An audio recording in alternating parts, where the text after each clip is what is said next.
SSLC ವಾರ್ಷಿಕ ಪರೀಕ್ಷಾ ತಯಾರಿ ನಡೆಸುತ್ತಿರುವಂತೆಲ್ಲ 10ನೇ ತರಗತಿ ವಿದ್ಯಾರ್ಥಿ ಮಿತ್ರರೇ, ಎಲ್ರಿಗೂ ನಮಸ್ಕಾರ.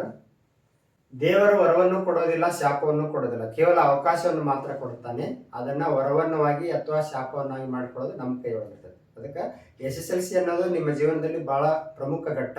ಇದನ್ನ ನೀವು ಈ ಟೈಮನ್ನು ಸದ್ಬಳಕೆ ಮಾಡಿಕೊಂಡು ಈ ಅವಕಾಶವನ್ನು ಚೆನ್ನಾಗಿ ಬೆಳೆಸ್ಕೊಂಡ್ರೆ ನಿಮ್ಮ ಫಲಿತಾಂಶ ಅತ್ಯುತ್ತಮವಾಗ್ತೈತಿ. ನಿಮ್ಮ ರಿಸಲ್ಟ್ ಚಲೋ ಆದ್ರೆ ಕಾಲೇಜ್ ಕೂಡ ಚಲೋ ಸಿಗ್ತೈತಿ. ನೀವು ಒಳ್ಳೆ ಕಾಲೇಜನ್ನು ಸೇರ್ಕೊಂಡ್ಬಿಟ್ರೆ ನಿಮಗೆ ಅರ್ಧ ಸಕ್ಸಸ್ ಆದಂಗೆ. ಹಾಗಾಗಿ ಅತ್ಯುತ್ತಮವಾದಂಥ PU ಕಾಲೇಜ್ ನಿಮ್ಗೆ ಸಿಗಬೇಕಾದ್ರೆ SSLC ರಿಸಲ್ಟ್ ಕೂಡ ಚಲೋ ಆಗಬೇಕಾಗೈತಿ. ಆ ಒಂದು ನಿಟ್ಟಿನಲ್ಲಿ ನೀವೆಲ್ಲರೂ ಕೂಡ ಪಾಸ್ ಆಗಲಿ ಅನ್ನೋ ಕಾರಣಕ್ಕೆ SSLC ಗಣಿತ ಬೆಸ್ಟ್ ಪಾಸಿಂಗ್ ಟಾನಿಕ್ ಅನ್ನು ಶುರು ಮಾಡ್ತಾ ಇದ್ವಿ. ಬೆಸ್ಟ್ ಪಾಸಿಂಗ್ ಟಾನಿಕ್ ಪಾರ್ಟ್ 2ಗೆ ತಮಗೆಲ್ಲ ಹಾರ್ದಿಕ ಸ್ವಾಗತ. ಇದು SSLC ಪಾಸ್ ಆಗುವಂಥ ವಿದ್ಯಾರ್ಥಿಗಳಿಗೆ ರಾಮಬಾಣ. ಯಾಕಂದ್ರೆ ಇಲ್ಲಿ ಬಿಡಿಸುವಂಥ ಎಲ್ಲ ಸಮಸ್ಯೆಗಳು ಗ್ಯಾರಂಟೆಡ್. ಈ ವಿಧದ ಸಮಸ್ಯೆಗಳು ಗ್ಯಾರಂಟಿ ಕೇಳ್ತಾರ. ಆ ಥರ ಕಲ್ಕೊಂಡ್ಬಿಟ್ರೆ ನೀವು ಗ್ಯಾರಂಟಿ ಅಷ್ಟು ಅಂಕ ಗಳಿಸ್ತೀರಿ. ಅಷ್ಟು ಅಂಕ ಗಳಿಸಿದ್ರೆ ಖಂಡಿತ ಉತ್ತೀರ್ಣರಾಗೇ ಆಗ್ತೀರಿ. ಆ ಒಂದು ನಿಟ್ಟಿನಲ್ಲಿ ತಮಗೆಲ್ಲ ಇದು ಹೆಲ್ಪ್ ಆಗುತ್ತೆ ಅಂತ ಹೇಳ್ತಾ ಇವತ್ತಿನ ತರಗತಿಯನ್ನು ಪ್ರಾರಂಭ ಮಾಡ್ತಾ ಇದೀವಿ. ಇವತ್ತಿನ ತರಗತಿಯಲ್ಲಿ ಕೇವಲ ನಾವು 2 ಅಂಕಕ್ಕೆ ಮಾತ್ರ ಪ್ರಿಪೇರ್ ಆಗ್ತಾ ಇದೀವಿ. 2 ಅಂಕದ ಯಾವ ಪ್ರಶ್ನೆ ಅಂದ್ರೆ ಅಧ್ಯಾಯ 3 2 ಚರಾಕ್ಷರಗಳಿರುವ ರೇಖಾತ್ಮಕ ಸಮೀಕರಣಗಳ ಜೋಡಿಗಳು. ಈ ಒಂದು ಅಧ್ಯಾಯದಲ್ಲಿ 2 ಅಂಕದ ಒಂದು ಪ್ರಶ್ನೆ ಗ್ಯಾರಂಟಿ ಕೇಳ್ತಾರ. ತುಂಬಾ ಸುಲಭ ಇರ್ತೈತಿ. ಯಾವ ತರ ಪ್ರಶ್ನೆ ಅಂದ್ರೆ ವರ್ಜಿಸುವ ವಿಧಾನದಿಂದ ಈ ಕೆಳಗಿನ ರೇಖಾತ್ಮಕ ಸಮೀಕರಣಗಳನ್ನು ಬಿಡಿಸಿ. x + y = 4 2x + y = 6 ಈ ತರ 2 ರೇಖಾತ್ಮಕ ಸಮೀಕರಣ ಕೊಟ್ಟಿರ್ತಾರ. ಫಸ್ಟ್ ನೀವೇನ್ ಮಾಡ್ಬೇಕಂದ್ರೆ ಕೊಟ್ಟಿರೋ 2 ರೇಖಾತ್ಮಕ ಸಮೀಕರಣಗಳನ್ನ ಸಮೀಕರಣ 1 ಸಮೀಕರಣ 2 ಅಂತ ಬರ್ಕೋದು. ಬರ್ಕೊಂಡ್ವಿ. ನೆಕ್ಸ್ಟ್ ಕೆಲಸ ಏನು? ವರ್ಜಿಸೋದಂದ್ರೆ ಎಲಿಮಿನೇಟ್ ಮಾಡೋದು. ಈಗ ಬಿಗ್ ಬಾಸ್ ಅಂತಿಂತ ರಿಯಾಲಿಟಿ ಶೋ ಒಳಗೆ ವಾರಕ್ಕೊಬ್ಬೊಬ್ಬನ ಎಲಿಮಿನೇಟ್ ಮಾಡ್ತಾರೆ, ಹೊರಗೆ ಹಾಕ್ತಾರೆ.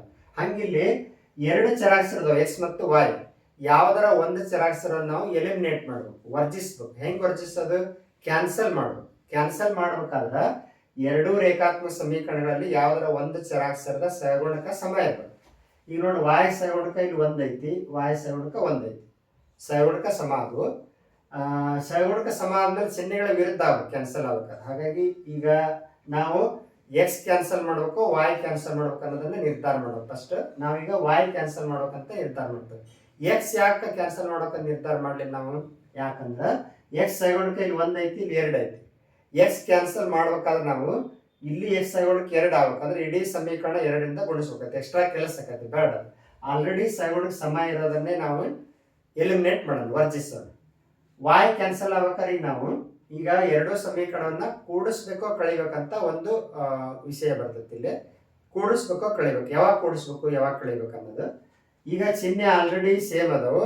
ಕ್ಯಾನ್ಸಲ್ ಆಗ್ಬೇಕಾದ್ರೆ ಚಿಹ್ನೆ ವಿರುದ್ಧ ಆಗ್ಬೇಕು. ಚಿಹ್ನೆ ವಿರುದ್ಧ ಆಗ್ಬೇಕಾದ್ರೆ ಕಳೆಯಲಾಗಿ ಅಂತ ಹೇಳ್ಬೇಕು. ಸಮೀಕರಣ 1ರಲ್ಲಿ 2 ಕಳೆಯಲಾಗಿ.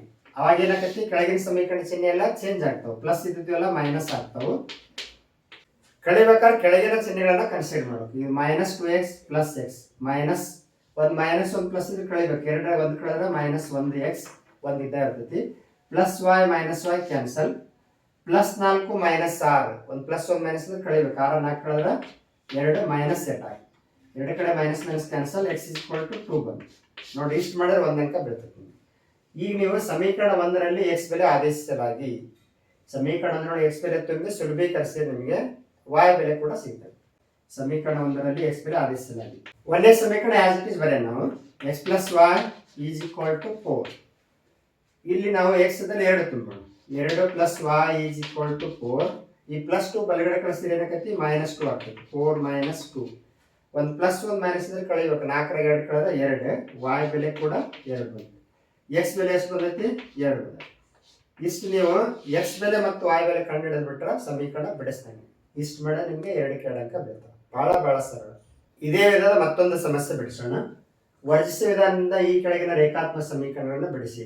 ಈಗ ಮೊದಲು ಬಿಡಿಸಿದ್ ನಾವು ಈ ವರ್ಷ ಕರ್ನಾಟಕ ಶಾಲಾ ಪರೀಕ್ಷೆ ಮತ್ತು ಮೌಲ್ಯ ನಿರ್ಣಯ ಮಂಡಳಿ ಬಿಟ್ಟಂತ ಹೊಸ ಮಾದರಿ ಪ್ರಶ್ನೆ ಪತ್ರಿಕೆ 1ರಲ್ಲಿದ್ದು. ಈಗ 2ನೇ ಮಾದರಿ ಪ್ರಶ್ನೆ ಪತ್ರಿಕೆ ಎಲ್ಲಿರುವಂತ ಸಮಸ್ಯೆ ಬಿಡಿಸ್ತಾ ಇದ್ವಿ. ನಿಮಗೇನು ವರ್ಕೌಟ್ ಮಾಡಕ್ ಕೊಡ್ತಾ ನಾವು ಮಂಡಳಿಯಿಂದ ರಾಜ್ಯ ಮಟ್ಟದ SSLC ಪರೀಕ್ಷೆ ಏನಿರುತ್ತೆ ಅದರನ್ನು ನಿಮಗೆ ವರ್ಕೌಟ್ ಮಾಡಕ್ ಕೊಡ್ತೇವೆ. ಹಾಗಾಗಿ ಆ ಪ್ರಶ್ನೆಗಳು ಕೂಡ ರಿಪೀಟ್ ಆಗೋ ಸಾಧ್ಯತೆ ಇರ್ತೈತಿ. ಇವಾಗ ಏನ್ ಮಾಡೋಕೆ? ನಾವು ಫಸ್ಟ್ ವರ್ಜಿಸುವ ವಿಧಾನದಿಂದ ಬಿಡಿಸ್ಬೇಕಾದ್ರೆ ಕೊಟ್ಟಿರುವ 2 ರೇಖಾತ್ಮಕ ಸಮೀಕರಣಗಳನ್ನ ಸಮೀಕರಣ 1 ಸಮೀಕರಣ 2 ಅಂತ ತಗೊಳ್ಳೋಣ. ಇಷ್ಟಾದ್ಮೇಲೆ ನೀವು x ಕ್ಯಾನ್ಸಲ್ ಮಾಡಿಸ್ತಿರೋ y ಕ್ಯಾನ್ಸಲ್ ಮಾಡ್ತಿರೋ ಅನ್ನೋದನ್ನ ತೀರ್ಮಾನ ಮಾಡಬೇಕು. ಆಲ್ಮೋಸ್ಟ್ ಇತ್ತೀಚೆಗೆ ಅವರು 2 ರೇಖಾತ್ಮಕ ಸಮೀಕರಣಗಳಲ್ಲಿ x ಅಥವಾ y ಎರಡು ಚರಾಕ್ಷರಲ್ಲಿ ಯಾವ್ದಾರ ಒಂದು ಚರಾಕ್ಷರದ ಸಗುಣಕ ಸಮ ಆಗಲಿಕ್ಕೆ ಕೊಟ್ಟಿರ್ತಾರೆ. ನೋಡಿ ಇಲ್ಲಿ y ಸಗುಣಕ ಸಮ ಐತಿ. ಹಾಗಾಗಿ ನಿಮ್ಗೆ ಕೆಲಸ ಸುಲಭ. ಯಾಕಂದ್ರೆ ಕ್ಯಾನ್ಸಲ್ ಮಾಡ್ಬೇಕಾದ್ರೆ ಆ ಎರಡು ಆ ಚರಾಕ್ಷರದ ಸಗುಣಕ್ಕೆ ಸಮ ಇರಬೇಕು, ಚಿಹ್ನೆ ವಿರುದ್ಧ ಆಗ್ಬೇಕು. ಆ ಅರ್ಧ ಕೆಲಸ ಅವರ ಮಾಡ್ಬಿಟ್ಟಿರ್ತಾರೆ. ಏನಂದ್ರೆ ಸಗುಣಕ ಸಮ ಕೊಟ್ಬಿಟ್ಟಿರ್ತಾರ. ಯಾವ ಚರಾಕ್ಷರದ ಸಗುಣಕ್ಕೆ ಸಮ ಇರ್ತೈತಿ ಅದನ್ನ ನಾವು ಕ್ಯಾನ್ಸಲ್ ಮಾಡ್ಬೇಕು. ಈಗ ನಾ y ಕ್ಯಾನ್ಸಲ್ ಮಾಡ್ತಾನೆ. ಯಾಕೆ ಕ್ಯಾನ್ಸಲ್ ಮಾಡ್ತೀನಿ? y ಸಗುಣಕ್ಕೆ ಇಲ್ಲಿ ಒಂದೈತಿ, ಇಲ್ಲಿ ಒಂದೈತಿ. ನೆಕ್ಸ್ಟ್ ಆಲ್ರೆಡಿ ಚಿಹ್ನೆನೂ ವಿರುದ್ಧ ಅದು. ಈಗ ಕೂಡಿಸ್ಬೇಕೋ ಕಳಿಬೇಕೋ ಅನ್ನೋದು ನಮಗೆ ಚಿಹ್ನೆ ಚೇಂಜ್ ಆಗ್ಬೇಕೋ ಬೇಡ ಅನ್ನೋದ್ರ ಮೇಲೆ ಡಿಪೆಂಡ್ ಐತಿ. ಈಗ ನಮಗೆ ಆಲ್ರೆಡಿ ಚಿಹ್ನೆ ವಿರುದ್ಧ ಡೈರೆಕ್ಟ್ ಕ್ಯಾನ್ಸಲ್ ಆಗ್ತಾವ. ಇಂಥ ಟೈಮ್ನಲ್ಲಿ ನೀವು ಕಳೆಯಲಾಗಿ ಅಂತ ಹೇಳ್ಬೋದು. ಕಳೆಯಲಾಗಿ ಅಂದ್ರೆ ಏನಾಗುತ್ತೆ? ಚಿಹ್ನೆ ಮೈನಸ್ ಇದು ಪ್ಲಸ್ ಆಗತ್ತೆ. ಅವಾಗ ಪ್ಲಸ್ ವೈ ಕ್ಯಾನ್ಸಲ್ ಆಗೋದಿಲ್ಲ. ಹಾಗಾಗಿ ಕೂಡಿಸಲಾಗಿ ಅಂತ ಹೇಳ್ಬೋದು. ಕೂಡಿಸಲಾಗಿದ್ರೆ ಚಿಹ್ನೆ ಚೇಂಜ್ ಆಗೋದಿಲ್ಲ. ಸಮೀಕರಣ 1 ಮತ್ತು 2 ಕೂಡಿಸಲಾಗಿ ಚಿಹ್ನೆ ಚೇಂಜ್ ಆಗೋದಿಲ್ಲ. Plus 2x plus 1x plus 3x plus y minus y cancel is equal to 8 1 9. x ಜೊತೆ 3 ಗುಣಿಸ್ತೈತಿ, ಈ ಕಡೆ ಕಳಿಸಿ ಭಾಗಿಸ್ತೈತಿ. x is equal to 9/3. 9ಕ್ಕೆ 3 ಭಾಗಿಸಿದ್ರೆ 3 3 x ಈಸ್ ಈಕ್ವಲ್ ಟು 3. ಸಮೀಕರಣ 1ರಲ್ಲಿ x ಬೆಲೆ ಆದೇಶಿಸಿ. ಒಂದನೇ ಸಮೀಕರಣ ಆಸ್ ಇಟ್ ಇಸ್ ಬರೆಯೋಣ. 2x plus y is equal to 8. ನಾವು x ಇದ್ದಲ್ಲೇ 3 ತುಂಬೋಣ. 2x ಅಂದ್ರೆ ಏನು? 2 ಇಂಟು x ಅಂತ ಅರ್ಥ. 2 ಇಂಟು x ಇದ್ದಲ್ಲೇ 3 plus y is equal to 8. 2 3 6 plus y is equal to 8. ಇಲ್ಲಿ ಪ್ಲಸ್ 6 ಬಲಗಡೆ ಕಳಿಸಿದ್ರೆ ಮೈನಸ್ 6 ಆಗುತ್ತೆ. ಈ ಪ್ಲಸ್ 6 ಬಲಗಡೆ ಕಳಿಸಿದ್ರೆ ಮೈನಸ್ 6 ಆಗುತ್ತೆ. 8 ಮೈನಸ್ 6 ಆಯ್ತು. ಒಂದು ಪ್ಲಸ್ 1 ಮೈನಸ್ ಇದ್ರೆ ಕಳಿಬೇಕು. 8ಗೆ 6 ಕಳೆದ್ರೆ 2. y is equal to 2. x ಬೆಲೆ ಲಾಸ್ಟಿಗೆ ಬರೋಣ. x ಬೆಲೆ 3, y ಬೆಲೆ 2. ಈ ಥರ x ಮತ್ತು y ಎರಡು ಬೆಲೆ ಕಂಡುಹಿಡಿದ್ಬಿಟ್ರೆ ಇಲ್ಲಿಗೆ ಈ ಕೆಲಸ ಮುಗಿತು. 2 ಕೆಳಂಕ ಬೀಳ್ತವೆ. ನೀವು ಕಂಡುಹಿಡಿದ್ರೆ ಕರೆಕ್ಟ್ ಆಯ್ತಿಲ್ಲ ಚೆಕ್ ಮಾಡ್ಬೇಕಾದ್ರೆ ಇದ್ರೊಳಗೆ ಬೆಲೆ ಹಾಕ್ರಿ. x ಇದ್ದಲ್ಲಿ 3 ಹಾಕ್ರಿ, y ಇದ್ದಲ್ಲಿ 2 ಹಾಕ್ರಿ. 3 2 ಕಳೆದ್ರೆ 1. ಎಡಭಾಗ ಬಲಭಾಗ ಸಮ ಬರಬೇಕು. x ಇದ್ದಲ್ಲಿ 3, 3 6, 6 y ಇದ್ದಲ್ಲಿ 2, 6 2 8. ಸರಿ ಐತೆ ಅಂದ್ರೆ ನಾವು ಕಂಡುಹಿಡಿದು ಕರೆಕ್ಟ್ ಐತೆ ಅಂತ. ಇಷ್ಟು ಮಾಡಿ ನಿಮಗೆ ಸುಲಭವಾಗಿ 2 ಕೆಳಂಕ ಸಿಗ್ತಾವೆ. ಎಸ್, ವರ್ಜಿಸುವ ವಿಧಾನದಿಂದ ಒಂದು 2 ಸಮಸ್ಯೆ ಬಿಡಿಸೋದನ್ನ ನೋಡಿದ್ವಿ. ಈಗ ಅದೇ ಥರ ನೀವು ಏನು ಮಾಡಬೇಕು? ಈ 5 ಸಮಸ್ಯೆಗಳನ್ನ ಬಿಡಿಸಿ ಪ್ರಾಕ್ಟೀಸ್ ಮಾಡಿರಿ. ಇಷ್ಟು ಕಲ್ಕೊಂಡ್ಬಿಟ್ರೆ ನಿಮಗೆ 2 ಅಂಕ ಗ್ಯಾರಂಟಿ ಸಿಗ್ತಾವೆ. ವರ್ಜಿಸಿದಾನಿಂದ ಈ ಕೆಳಗಿನ ರೇಖಾತ್ಮಕ ಸಮೀಕರಣವನ್ನು ಬಿಡಿಸಿ. 3x plus y is equal to 12, x plus y is equal to 6, 2x plus y is equal to 7. ಪ್ರತಿ ಸಮಸ್ಯೆ ಕೂಡ ನೀವೇನು ಬರ್ರಿ? ಈ ಕೆಳಗಿನ ರೇಖಾತ್ಮಕ ಸಮೀಕರಣಗಳನ್ನು ವರ್ಜಿಸುವುದರಿಂದ ಬಿಡಿಸಿ. 2x plus y is equal to 7, x minus y is equal to 2. ಇದು 2022ರ ಮಾದರಿ ಪ್ರಶ್ನೆ ಪತ್ರಿಕೆ, ಕರ್ನಾಟಕ ಶಾಲಾ ಪರೀಕ್ಷೆ ಮತ್ತು ಮಾನ್ಯ ಮಂಡಳಿಯವರು ಬಿಟ್ಟಂತ ಕ್ವಶನ್ ಪೇಪರ್ ಇಂದ. 2x minus y is equal to 4, x plus y is equal to 11. ಇದು ರಾಜ್ಯ ಮಟ್ಟದ ಪೂರ್ವ ಸಿದ್ಧತಾ ಪರೀಕ್ಷೆ 2023ರ ಕೇಳಿದ್ದು. x plus y is equal to 10, 2x minus y is equal to 8. ಇದು ಸಪ್ಲಿಮೆಂಟರಿ ಎಕ್ಸಾಮ್ ರಾಜ್ಯ ಮಟ್ಟದ SLC ಪರೀಕ್ಷೆ ಜೂನ್ 2023ರ ಕೇಳಿದ್ದು.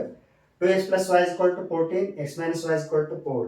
ಇದು ಕೂಡ ರಾಜ್ಯ ಮಟ್ಟದ ಪೂರ್ವ ಸಿದ್ಧತಾ ಪರೀಕ್ಷೆ 2022ರ ಕೇಳಿದ ಪ್ರಶ್ನೆ. ಹಾಗಾಗಿ ಇಲ್ಲಿ ಬಿಡಿಸುವಂತ ಎಲ್ಲ ಸಮಸ್ಯೆಗಳು ಕೂಡ ಮಂಡಳಿಯವರು ನಡೆಸಿದಂತ ಪರೀಕ್ಷೆಗಳಲ್ಲಿ ಕೇಳಿದಂತ ಸಮಸ್ಯೆನೇ ಬಿಡಿಸಿರೋದ್ರಿಂದ ಈ ಮೆಥಡ್ ಇಂಪಾರ್ಟೆಂಟ್. ಬಟ್ ಇವೇ ಸಮಸ್ಯೆ ರಿಪೀಟ್ ಆದ್ರೆ ನಿಮಗೆ ಗ್ಯಾರಂಟೆಡ್ ಇಷ್ಟ ಬೆಲೆ ಬರುತ್ತೆ ಅಂತ ಗೊತ್ತಾಗ್ತದೆ.